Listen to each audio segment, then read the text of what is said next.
काही क्षणापूर्वी भाजप मिंदे आणि दादांचा एक रिपोर्ट कार्ड हा त्यांनी प्रकाशित केलेला आहे. मला वाटतं नाव बदलून खरं तर आता महाराष्ट्र त्यांच्या रिपोर्ट कार्डचं डिपोर्ट कार्ड ठेवणार आहे. कारण अनेक गोष्टी या महाराष्ट्रातून गेल्या 2 वर्षात त्यांनी डिपोर्ट केलेल्या आहेत.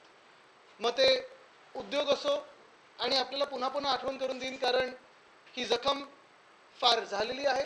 मग ते वेदांता फॉक्सकॉन असेल, एअरबस टाटा असेल, बलड्रग पार्क असेल, मेडिकल डिव्हाइस पार्क असेल, गिफ्ट सिटीचं पूर्ण जे इथून इंटरनॅशनल फायनान्शियल सर्व्हिसेस सेंटर जे भाजपने हलवलं होतं ते, डायमंड मार्केट असेल, अनेक गोष्टी इथून गुजरातकडे डिपोर्ट केलेल्या आहेत. आणि तसंच मी दसऱ्याच्या दिवशी जे बोललो की महाविकास आघाडीचं सरकार येताच आमच्या सर्वात महत्त्वाच्या 3 प्रायोरिटी राहतील जॉब्स, जॉब्स आणि जॉब्स, रोजगार, रोजगार आणि रोजगार. कारण रोजगार देखील महाराष्ट्रातून डिपोर्ट केलेले भाजपच्या राज्यात सगळीकडे दिसत आहे. हे जरी असलं आणि डिपोर्ट कार्ड जरी आमचं तयार असलं भाजपसाठी आणि एकनाथ शिंदेसाठी, तरी आपल्या लक्षात आणि मुंबईच्या लक्षात, महाराष्ट्राच्या लक्षात एक गोष्ट आणून द्यायची आहे की काल आचारसंहिता लागली आणि आपल्याला आठवत असेल मी हे सांगितलं होतं की अदानी समूहाचे सगळे GR त्यांच्या फायद्याचे जोपर्यंत प्रकाशित होत नाहीत तोपर्यंत आचारसंहिता काही लागू होत नाही. काल आचारसंहिता लागायच्या आधी देवनारचा एक मोठा भूखंड अदानी समूहाला दिलेला आहे. आणि एकंदर जर आपण पाहिलं तर गेल्या 2-3 महिन्यांमध्ये, खास करून लोकसभेनंतर, जुलै असेल, ऑगस्ट असेल, सप्टेंबर असेल आणि आता ऑक्टोबर, आणि खास करून ऑक्टोबरच्या काही महत्त्वाच्या त्यांच्या मंत्रिमंडळाच्या ज्या बैठका होत्या, प्रत्येक बैठकीत त्यांनी काही ना काहीतरी असं दाखवलं की आम्ही जनतेला काहीतरी देतोय. मग लाडकी बहीणची स्कीम असेल, पहिले जे 15 लाखाबद्दल बोलत होते आता 1500 बद्दल बोलतायत. सरकार चुकून जर आलं तर 15 रुपये देतील अशी ती लाडकी बहीण योजना. आणि मग दुसरं म्हणजे काल परवाकडे आपल्याला आठवत असेल टोल, मुंबईचे जे 5 प्रवेशद्वार आहेत तिथे त्यांनी येणाऱ्या सगळ्या लाईट मोटर व्हेकलसाठी टोल माफ केलं. टोल होता किती? 45 रुपये, 50 रुपये. ठीक आहे, हे सगळं चांगलं आहे, लोकांना वाटत असेल की काहीतरी आपल्या हातात मिळतंय. पण ह्याच गोष्टींचा आडोसा घेऊन ज्या भयानक गोष्टी ह्या खोके सरकारने केलेल्या आहेत त्या विचार करण्यासारख्या आहेत. आणि नक्की महाराष्ट्राने याच्यावर मतदानाच्या दिवशी विचार करणं गरजेचंच आहे. पण हे मी आपल्या माध्यमातून जनतेसमोर नेत आहे कारण हे भयानक प्रकार मुंबई आणि महाराष्ट्र लुटण्याचा हा सुरू आहे.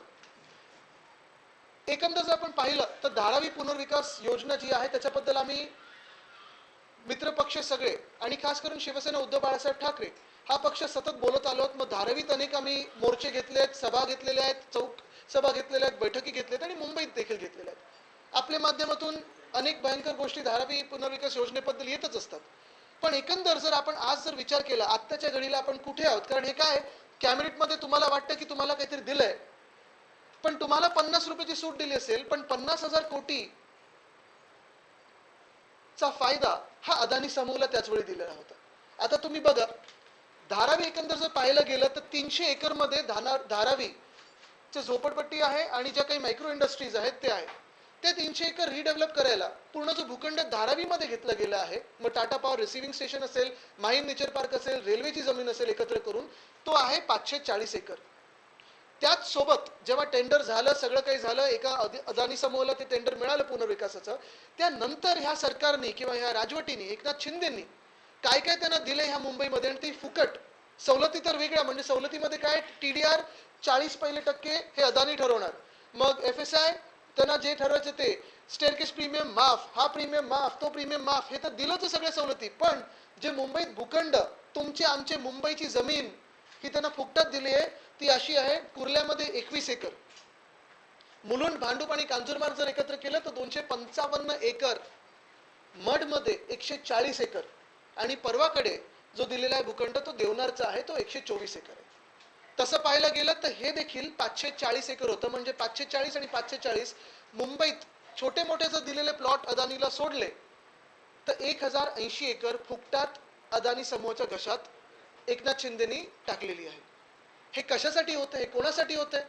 कदाचित तुम्हाला आम्हाला वाटत असेल की चला मला 1500 रुपये मिळतात, चला मला 50 रुपयाची सूट मिळाली.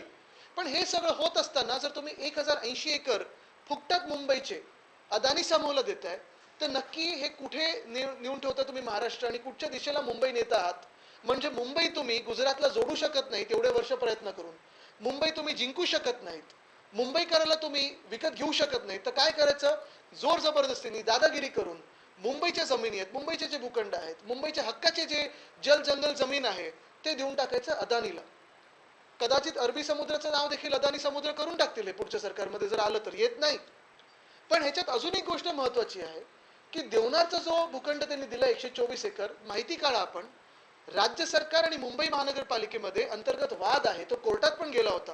कदाचित ह्या प्रशासकाने त्यांना कन्सेंट दिलं असेल, पण ह्याच भूखंडावर लेगसी वेस्ट आहे, डम्पिंग ग्राउंड आहे, त्याच्यानंतर तिथे वेस्ट टू एनर्जीचा प्लांट आमच्या सरकारच्या वेळी आणि ह्या सरकारच्या वेळी देखील त्याच्यावर चर्चा सुरू होती आणि मला वाटतं जाहीर पण केला होता.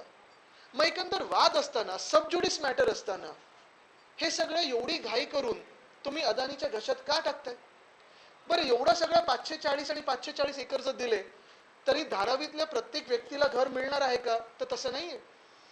कारण जर तुम्ही टेंडर डॉक्युमेंट बघितलं तर त्याच्यात अपात्र लोक होणार आहेत. धारावीतले साधारणपणे 1.5 लाख परिवार धारावीमध्ये अपात्र ठरवली जाणार आहेत. त्यांना तुम्ही तिथून तर हकलवणारच, तुम्ही बाहेर तर काढणारच आहेत.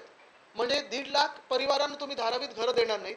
त्याचसोबत माझ्या मुंबईचे सॉल्ट पॅन्स तुम्ही घेणार, त्याचसोबत माझ्या मुंबईच्या जागा तुम्ही फुकटात घेणार, त्याचसोबत मुंबईत तुम्ही साधारणपणे जर आत्ता पाहिलं तर धारावीचं जर सोडलं आणि इतर हे जे 540 एकर मी बोलतोय त्याच्यात 7 लाख स्क्वेअर फूटचं कन्स्ट्रक्शन हे लोक करणार आहेत. 7 लाख स्क्वेअर फूट. आपल्याला मिळतात किती? 1500 रुपये महिलांना, 50 रुपयाची सूट टोलवर. म्हणजे एका बाजूला आपल्याला काहीतरी फसवायचं आणि दुसऱ्या बाजूला काम करायचं अदानीसाठी. म्हणजे तुम्ही बघा ना आता जे मुंबईत झालेलं आहे, मध्यंतरी माझ्या कानावर बातमी आली होती की उत्तर प्रदेशमध्ये काही ठिकाणी भाजपाने साईबाबांना विरोध केला होता, त्यांच्या मूर्त्या झाकल्या होत्या, कारण ते काय म्हणाले होते, सबका मालिक एक है. भाजपचा याला विरोध आहे, ते बोलतात सबका मालिक अदानी आहे. एकनाथ शिंदेचा याला विरोध आहे, ते म्हणतात सबका मालिक अदानी आहे. आणि ते करायला हे मागे लागले. तुम्ही विचार करा, साधारणपणे जर यांनी 7 लाख स्क्वेअर फूटचं कन्स्ट्रक्शन या मुंबईमध्ये केलं, धारावी सोडून, धारावीत वेगळं, तर कमीत कमी ह्या 7 लाख स्क्वेअर फूट मधून 1 लाख कोटी अदानी समूह कमवणार आहे. मी परत एकदा सांगतो, कोणीही मुंबईत कमवण्यात आम्हाला काही विरोध नाहीये. मुंबई ही स्वप्ननगरी आहे. मुंबईत अनेक युवा युवती प्रत्येक दिवशी येतात, रोजगारासाठी येतात, नोकऱ्यांसाठी येतात, स्वतःचं काहीतरी सुरू करण्यासाठी येतात. नक्की करावं, मुंबईत येऊन मोठं व्हावं, मुंबईत येऊन तुम्ही जगातले सर्वाधिक पैसे कमवणारे व्यक्ती बना, आम्हाला अभिमान असेल. पण मुंबई लुटून चालणार नाही. आणि म्हणून आम्ही निर्णय घेतलेला आहे, महाविकास आघाडी म्हणून आहे, शिवसेना उद्धव बाळासाहेब ठाकरे पक्ष म्हणून आहे, आणि उद्धव साहेबांचं देखील हीच भूमिका आहे की आमचं सरकार आल्यानंतर हे जे काही अतिरिक्त अदानी समूहाला दिलेलं आहे ते आम्ही रद्द करणार म्हणजे करणारच. आणि मुंबईची हक्काची जमीन, मुंबईच्या हक्काचा जो काही रेव्हेन्यू आहे तो दुसऱ्या कुठच्याही समूहाला देता कामा नाही आणि देणार नाही. हे सगळं रद्द करायला लागणार. ठीक आहे, तुम्हाला धारावीत जेवढं काही मिळालं आहे त्याच्यात कोणालाही अपात्र न करता तिथे तुम्ही बनवू शकत असाल तर आनंद आहे, तेवढं करा. टेंडरच्या बाहेर जर जात असाल, टेंडरमध्ये तुम्हाला जमत नसेल तर टेंडर रद्द झालं पाहिजे. आणि आमची तर मागणी आहे की एवढं सगळं करायच्या ऐवजी मग पीटीसी जो अदानी समूहाने बँड्रा एक्लेमेशन इथे MSRDCचा प्लॉट घेतला, तिथे बांधा ना ट्रान्झिट कॅम्प. 28 एकरचा भूखंड आहे तो, बांधा तिथे ट्रान्झिट कॅम्प. पण कुठेतरी मुलुंडमध्ये स्थानिक आमदारांनी प्रॉमिस केलं होतं लोकसभेच्या वेळी की आम्ही तो रद्द करून घेऊ. लोकसभा होऊन 4 महिने झालेत, रद्द झालाय? नाही झालाय. कुर्ल्यामध्ये मदर डेअरीचा प्लॉट होता, तिकडच्या स्थानिक गद्दारांनी प्रॉमिस केलं होतं जनतेला की आम्ही रद्द करून देऊ, रद्द झालाय? नाही झालाय. उलट अजून भूखंड दिले गेले, देवनार असेल, मड आयलंड असेल, सगळीकडे असेल. मग ही लूट नक्की कोणासाठी चालली आहे, कशासाठी चालली आहे? आणि महाराष्ट्र जर असा अदानी समूहाच्या घशात घालायला लागलो तर आपल्याला कोणाला इथे राहायला जागा राहणार नाही. जे कोणी स्वतःला मुंबईकर समजतात, जे कोणी स्वाभिमानी मुंबईकर असतील, जे कोणी महाराष्ट्रात या देशाचे नागरिक म्हणून राहतात आणि या देशाचे टॅक्स भरतात, किंवा त्यांना वाटतं की या देशाची प्रगती झाली पाहिजे, त्यांनी देखील हा विचार केला पाहिजे की आज जसं महाराष्ट्राला लुटलं जात आहे, ह्याच्यात देशाची प्रगती आहे की अदानी समूहाची प्रगती, हे विचार करून मला वाटतं पुढची पावलं आपण टाकली पाहिजे. मागच्या आठवड्यात तुम्ही पत्रकार परिषद घेतली होती, त्यामध्ये तुम्ही आयुक्तांना कार्यालयांना यांनी पत्र लिहिलं होतं की तिथला जो प्रीमियम आहे तो तुम्ही का माफ केला, त्या संदर्भातलं काही उत्तर आलेलं नाहीये. आणि कदाचित ह्याच गोष्टीसाठी गेल्या 2 वर्षात निवडणुका घेतल्या नव्हत्या. जर आज प्रशासक नसते आणि तिथे स्थानिक स्वराज्य संस्था असती, मुंबई महानगरपालिका असती, तर सगळ्या पक्षाचे नगरसेवक असते, सगळ्या पक्षाचे इम्प्रूव्हमेंट कमिटी असती, स्टँडिंग कमिटी असती, जनरल बॉडी असते, आणि त्याच्यातून हे सगळं पास केलं असतं का कोणी? तर म्हणूनच तर प्रशासक आणलेत. ती पत्र पण येतं माझ्याकडे सगळी.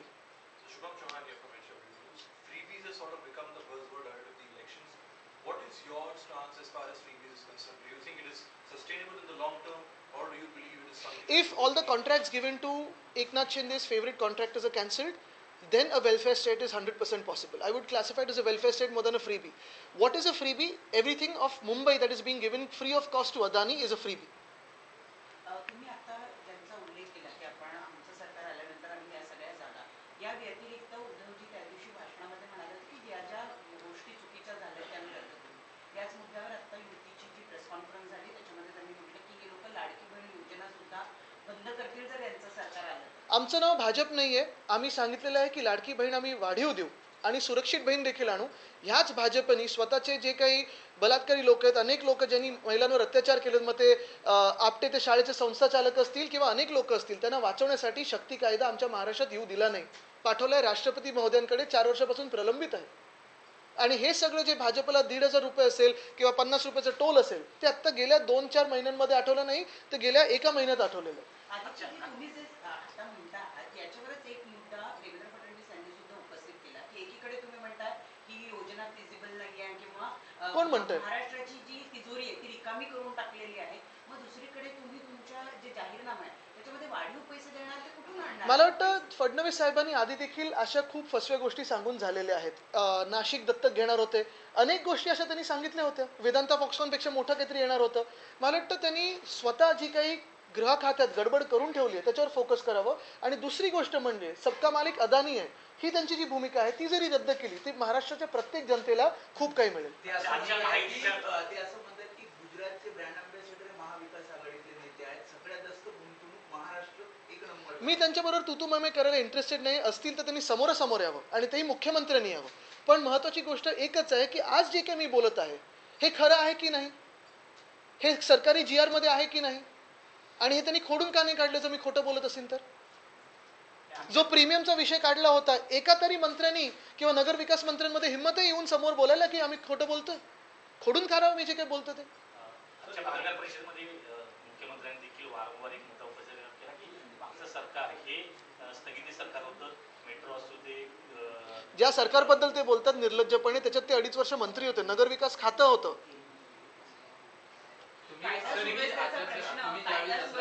भाषणामध्ये पण म्हटलं होतं अदानी समूहाला जेवढं मुंबईमधून देता येईल तेवढं दिलं जाईल आणि त्यानंतर आचारसंहिता लागू होईल. आता आचारसंहिता लागू झाली, तुम्हाला वाटतं अदानी समूहाला सर्व काही आता देऊन जाईल? हे तर दिलेलंच आहे सगळं काही. 7 लाख स्क्वेअर फूटचं कन्स्ट्रक्शन, 1 लाख कोटी ह्याच्यातून कमवतील, धारावीतून वेगळं. आमची तर मागणी आहे की PTC ह्या बँड्रा रेक्लेमेशनच्या प्लॉटवर व्हावी.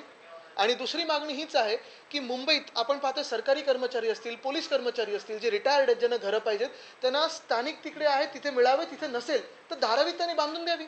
आमची तर ही पण मागणी राहिली की इंटरनॅशनल फायनान्शियल सर्व्हिसेस सेंटर धारावीत यावं. कारण 300 एकर हा जो हटमेंट्स आणि मायक्रो इंडस्ट्रीजची जागा आहे ती तिकडेच होऊ शकते आणि अधिकचा जो त्यांनी हे घेतलेला आहे, एरिया घेतलेला आहे, त्याच्यात बनू शकतं सगळं काही.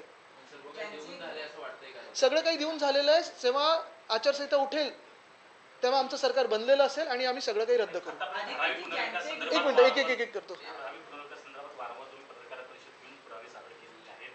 इतकं येतं, पण तुम्ही वारंवार हे सांगितलं जातं तर कोर्टात का जात नाही किंवा कोर्टात का दाखवा? कारण आता जाऊ दे, त्या विषयावर मला जास्ती बोलायचं नाही. आता आम्ही पण 2 वर्ष कोर्टात आहोत. काल आचारसंहिता लागलेली आहे. आदित्यजी, ज्यांचे स्वतःचे गृहमंत्री एका उद्योगपतीच्या घराच्या बाहेर जिलेटिनच्या कांड्या ठेवण्याच्या प्रकरणामध्ये जेलमध्ये गेले, त्यांनी कायदा सुव्यवस्थेचा प्रश्न आम्हाला सांगू नये. मला वाटतं मी जसं सांगितलं ना, त्यांच्या तुतुमैमेला मी आज इथे बसलोच नाहीये. त्यांचं डिपोर्ट कार्ड हे रेडी आहे. मुख्य गोष्ट हीच आहे की आज जे मी काही बोलत आहे अदानी समूहाबद्दल ते फार महत्त्वाचं. आणि तुम्हाला हे परत एकदा सांगतो मी, येत्या 20 दिवसामध्ये जेव्हा निवडणुका आहेत तेव्हा प्रत्येक गोष्टींवर हे वाद करण्याचा प्रयत्न करणार. जातीमध्ये असेल, धर्मामध्ये असेल, जिल्ह्यामध्ये असेल किंवा हाऊसिंग सोसायटीमध्ये पण वाद निर्माण करण्याचा प्रयत्न करतील. कारण भाजपची पॉलिसी आहे डिवाइड अँड रूल. आणि एकदा ते झालं की सगळं जे काही जल, जंगल, जमीन, समुद्र पण हे अदानीच्या घशात घालतील. आदित्य जी, आज रिपोर्ट कार्ड पेश किया है महायुति ने और अपने काम गिनाए हैं और उसी आधार पर जनता से वोट मांगे हैं, क्या? उनका रिपोर्ट कार्ड नहीं, उनका अभी डिपोर्टेशन का कार्ड तैयार हो गया है. क्योंकि आपको पता है 2-3 चीज़ें इसमें है. एक तो जनता उनको डिपोर्ट करेगी क्योंकि पिछले 2 साल में जब से उन्होंने सरकार बनाई है, एक तो इलीगल सरकार बनाई है. महाराष्ट्र में उन्होंने सारे जो इंडस्ट्रीज थे, जॉब अपॉर्चुनिटीज थे, उन्होंने डिपोर्ट कर दिए गुजरात को. तो जनता ने अभी एकनाथ शिंदे और भाजपा का डिपोर्ट कार्ड तैयार किया है. चुनाव में दिखाई देगा उनका डिपोर्टेशन. फडणवीस साहब ने बोला कि हमने तो शंखनाद कहा और आप लोग ऐलान कह रहे हैं. तो हिंदी, उर्दू मुझे लगता है कि यही बातों में फंसे हुए हैं और उनकी जो बातें हैं भाजपा में भी सुनाई देती है क्या, कोई सुनता है क्या, वो उस पर थोड़ा गौर करे या विचार करे, क्योंकि अभी गौर बोलूंगा तो वापस उनको दर्द हो जाएगा, तो मंथन करे, चिंतन करे। दशहरा रैली के दिन विनोद जी ने कहा था कि अगर सरकार बनेगी तो सारे जो भी नए टेंडर दिए गए हैं उसे रद्द किया जाएगा। आप भी लगातार ये मुद्दे को उठा रहे हैं। महाविकास आघाड़ी के लिए ये जो मुद्दा है ये कितना महत्वपूर्ण रहने वाला, अगर आप हिंदी में भी वो आंकड़े बता सकें। ये जो अदानी को मुंबई की जगह दी गई है, क्या इसके ऊपर आप लोग चुनाव में ये बहुत बड़ा मुद्दा मैं दोहराता हूं क्योंकि ये बात काफी महत्वपूर्ण है, पूरे देश के लिए है, हमारे राज्य के लिए, हमारे शहर के लिए है। मैंने ये पहले भी कहा था कि जब तक अदानी समूह को, अदानी ग्रुप को जो उनके मन में है वो मिलता नहीं है, जब तक जीआरस इशू नहीं होते तब तक हमारे स्टेट में, हमारे राज्य में आचार संहिता आएगी ही नहीं। और वैसे ही हुआ। अभी तक अगर आपने देखा होगा तो हर एक कैबिनेट के बैठक में बहुत सारे निर्णय ऐसे लिए गए हैं, किसी को कुछ महामंडल बना के दिया है, किसी को कुछ और बना के दिया है, जनता को बनाने की बात चल रही है, लेकिन उसी के कवर में, उसी के शील्ड में अगर आप देखें तो अदानी समूह को बहुत सारी चीजें दी है। धारावी का भूखंड की अगर आप सोचें तो धारावी में 300 एकड़ पे हटमेंट्स है, माइक्रो इंडस्ट्रीज है, उसके अलावा और एरिया दिया गया है, तो पूरा धारावी रीडेवलपमेंट प्रोजेक्ट जो है वो लगभग 540 एकड़ में बैठ जाता है। उसके बियॉन्ड जब टेंडर बना, उसके बियॉन्ड इंसेंटिव्स तो दिए गए, जैसे कि एफएसआई का इंसेंटिव हो, टीडीआर का इंसेंटिव हो, प्रीमियम का इंसेंटिव हो, बीएमसी जो प्रीमियम माफ करिए 5000 करोड़ का वो इंसेंटिव हो। लेकिन अभी जो अदानी समूह मांग रहा है वो अबव एंड बियॉन्ड टेंडर है। उसमें अगर आप देखें तो कुर्ला में 21 एकड़ मांगे हैं, वो दे दिया है। मुलुंड हो, भांडुप हो, कांजूर हो, उसमें 255 एकड़ मांगे हैं, वो दे दिया है। मड आइलैंड में 140 एकड़ दे दिया है। देवनार में 124 एकड़ जो सबजुडिस है, जो मामला कलेक्टर और बीएमसी का डिस्प्यूट है, वो भी बिना पूछे दे दिया है। यानी अगर आप देखें तो इसमें भाजपा हो, एकनाथ शिंदे हो, उनकी भूमिका एक ही है, सबका मालिक अदानी। साईं बाबा कहते थे सबका मालिक एक है, वैसे ही बीजेपी और एकनाथ शिंदे जो कभी कभी साईं बाबा का विरोध करते हैं, किसी राज्य में विरोध किया है भाजपा ने, उन्होंने कहा है कि सबका मालिक अदानी है। धारावी के 540 एकड़ और ये जो अन्य मुंबई के 540 एकड़ अगर आप एक साथ करें तो 1080 एकड़, इतनी सारी जगह फ्री ऑफ कॉस्ट अदानी को दे दिए। क्यों? ताकि धारावी में रीडेवलपमेंट हो, और उसी धारावी में लगभग 1.5 लाख फैमिलीज को ये इनएलिजिबल ठहराएंगे, उनको घर नहीं देंगे, उनको बाहर किसी दूसरे, एक तो हाउसिंग में जाओ या फिर हम जो बना रहे हैं वहाँ रेंटल पे आओ या फिर वहाँ कंस्ट्रक्शन कॉस्ट पे खरीदो। अच्छा, बात ये होती है कि 540 एकड़ जो धारावी की सेवा दिए हैं, अलग दिए हैं, उस 540 एकड़ में लगभग 7 लाख स्क्वायर फुट इतना कंस्ट्रक्शन हो सकता है और उसी से 1 लाख करोड़ तक ये पैसे कमा सकते हैं। कोई पैसे कमाए, कोई बड़ा हो जाए, कोई दुनिया में सबसे अमीर बन जाए, कोई कुछ भी तरक्की करे, कोई हमें दिक्कत नहीं है, लेकिन मुंबई को लूट के नहीं होना चाहिए, और इसे हमारा विरोध है। हम यही बात कहना चाहते हैं कि जब हमारी सरकार बनेगी 1 महीने में, तो ये सारे जो incentives above end beyond tender है वो तो हम कैंसिल करेंगे। आरटीआय में ये पता चला कॉन्ट्रॅक्ट रद्द करायचं बोलते आपण, पण मात्र ज्यांना कॉन्ट्रॅक्ट दिले त्यांना 10% रक्कम देखील दिली जाते। ज्यावेळी रस्ते काँक्रिटीकरणाचा ज्यावेळी आपण ॲडव्हान्स मोबिलायझेशन, आपल्याला आठवत असेल मी जो 16,000 कोटीचा टेंडर बद्दल बोललो, त्यांना कोर्टात एमएमआरडीला मान्य करायला लागलं आणि 20 दिवसाचे 60 दिवस करायला लागले। दुसरा कॉन्ट्रॅक्ट जो दिलाय त्यांनी सेंट लुशिया मधली बँक आहे, जरा माहिती काढा त्या बँकला आरबीआयची मान्यता प्राप्त आहे का? पण हे आपले जनतेचे पैसे भलत्या बँकेच्या गॅरंटीवर त्यांनी देऊन ठेवलेत। हेच मी सांगतोय की आमचं सरकार आल्यानंतर एमएमआरडी असो, बीएमसी असो, पीएमआरडी असो, नाशिक असो, नागपूर असो, सगळीकडे आम्ही सखोल चौकशी करू आणि जो कोणी दोषी असेल त्याला आम्ही आत टाकू।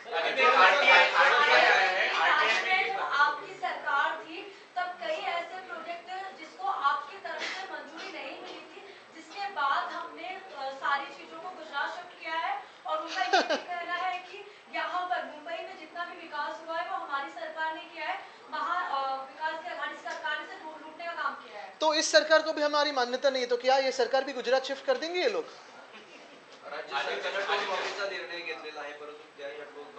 माहिती येते अजून माहिती येते, ते पण आपण एक्सपोज करू। जिसमें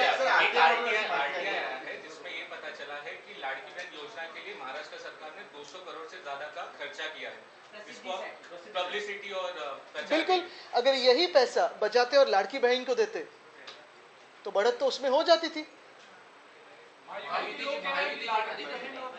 वो महाझूठी है, महायुति नहीं है। लाड़की बहन और मुंबई में जो टोल माफ किया गया है, इसका जवाब आप लोगों के पास नहीं है, इस वजह से आप लोगों पे हमला और हमारे पास हम तो ये बहुत ही लाजवाब काम करते आए, क्योंकि ये इसका जवाब किसके पास है फिर? अदानी का जो घोटाला हुआ है, मुंबई की जो लूट हुई है, महाराष्ट्र की जो लूट हुई है, उसका जवाब किसके पास है? और अगर जवाब ही चाहिए तो आज भी मैं पूछता हूं इलीगल सीएम से, चलो बैठो, यहां मातोश्री में तो आ नहीं सकते वो, लेकिन जहां बुलाए चलो कहीं रास्ते पे बैठ जाते, हाईवे पे बैठ जाते, टोल नाके के ऊपर बैठ जाते और बहस करते। वो ये भी कह रहे हैं कि आप अडानी पे रोज रोज हमला करते हैं, लेकिन आपके इंडिया गाड़ी में नहीं, उनका तो मानना एक ही है ना, सबका मालिक अदानी है। तो ऐसे पार्टनर्स हैं जो उनके साथ महायुतीमध्ये महायुतीचं सरकार स्थापन करताना आम्ही मोठ्या मोठ्या गोष्टींचा त्याग केला, आमच्याकडे जास्त आमदार असून देखील आम्ही तुम्हाला मुख्यमंत्री पद दिलं, तर आता या विधानसभेला तुम्ही समजूतदारपणा दाखवा असं अमित शहा मुख्यमंत्र्यांना कालच्या बैठकीमध्ये सांगितलं. मला वाटतं हे त्यांचा अंतर्गत वाद आहे, त्यांच्याकडून मुख्यमंत्र्यांचा चेहरा कोण, कारण काही काही लोक लाडकी बहीणच्या समोर मुख्यमंत्री पण हल्ली लावत नाहीत, तर एकमेकांचे ते खरोखर लाडके आहेत का? आणि आता एवढी भांडण आहेत, तुम्ही बघा नंतर किती भांडणं होतील. ठीक आहे, मला वाटतं एक महत्त्वाचं परत एकदा मी सगळ्यांना हेच सांगतो की आपण पण हे जी काही लूट होते मुंबईची, त्रयस्थपणे विचार करावा, अभ्यास करावा, आणि खरोखर मुंबईकर म्हणून तुम्हाला, महाराष्ट्र म्हणून जे काही होतंय, या देशाचे नागरिक म्हणून तुम्हाला जे काही होतंय ते पटतंय का, ह्याच्यावर आपण विचार करावा. आदित्य, धन्यवाद. एक शेवटचा प्रश्न. तुम्ही हा जो अदानीचा मुद्दा घेतलेला आहे त्याच्या जर विरुद्ध बघितलं तर वर्सेस बघितलं तर देश लाडकी बहीण किंवा टोल मुक्त मुंबई आणि असे भरपूर पॉप्युलर मूव्ज आहेत, तर तुम्हाला काय वाटतं की किती रेझोनेट होईल? कारण isn't it मला वाटतं आपल्याला माहिती आहे टोलचा तर आता मागे निर्णय होणारच, आम्ही रद्द करणार म्हणजे फिरवणार नाही, जसं आहे तसं आहे, बरोबर आहे. पण दुसरी गोष्ट, लाडकी बहीणला आम्ही वाढीव देऊ, जो खर्च यांनी सगळा ॲडव्हर्टाईजमध्ये केला आहे, स्वतःचा चेहरा सगळीकडे पेश करण्यात केलेला आहे, तिथून असेल, यांचे लाडके कॉन्ट्रॅक्टर्स आहे, तिथून पैसा वळवता येईल. इथे आपण पाहतोय ही जी लूट चालली आहे, ही काही महिलांना 1,500 रुपये देण्यासाठी नाही चालली, ही काही टोल माफ केली म्हणून नाही चालली, ही लूट जी आहे, जे बँका हे रिकामं करतात, जे तिजोरे रिकामं करतायत, ती एवढ्यासाठीच चालली आहे कारण ह्यांचे जे आवडते कॉन्ट्रॅक्टर्स आहेत त्यांच्या खिशात पैसे जावे, ज्याच्यातून ह्यांचे खोके भरतात. ह्यांची लूट एवढ्यासाठीच चालली की ह्यांचे जे मालक आहेत, भाजप आणि एकनाथ शिंदेचे अदानी, त्यांच्या खिशात पैसे जावे, त्याच्यामुळे ह्यांना पैसे मिळतात. कदाचित ही सगळी जागा घेऊन उद्या अदानी समूहाने मॉर्गेज केली कुठच्या तरी जागतिक लोनच्या विरुद्ध, तर शक्यता आहे, काही होऊ शकतं. तर मुद्दा हा आहे की आपण आपल्या मुंबईची जमीन कितपत सोडायची, आणि ह्या काही ज्या काही स्कीम्स असतात, काही काही स्कीम्स ह्या निरंतर चालू राहतात. मग लाडकी बहीण असेल, टोल माफी असेल, ह्या चालू राहणार. पण हे सगळं त्यांना आत्ता का आठवलं? 2 वर्षापासून सरकार आहे ना, मग टोल माफी आधी का नाही केली? 2 वर्षापासून सरकार आहे ना, मग लाडकी बहीण तेव्हा का नाही दिलं? 15 लाख देणार होते ते 1500 बद्दल आले, बोलायला लागलेत, आणि असं बोलतायत जसं काही उपकार करतायत. मिळाले पैसे, मिळाले, काय करणार? त्याच्यातून तुम्ही विचार करा, आज ही महागाई आहे त्याच्या विरुद्ध किती पैसे मिळतात. टोलमाफीविषयी निवेदन देताना त्यांनी म्हटलं होतं की 2027 पर्यंत टोलमाफी देणं शक्य नाही कारण की आर्थिक बोजा जास्त आहे. आता तुम्ही त्यांचेच स्टेटमेंट आमच्यात असताना आणि त्यांच्यात गेल्यानंतर हे किती पात्री नाटक होऊ शकेल हे तुम्ही ठरवा. म्हणजे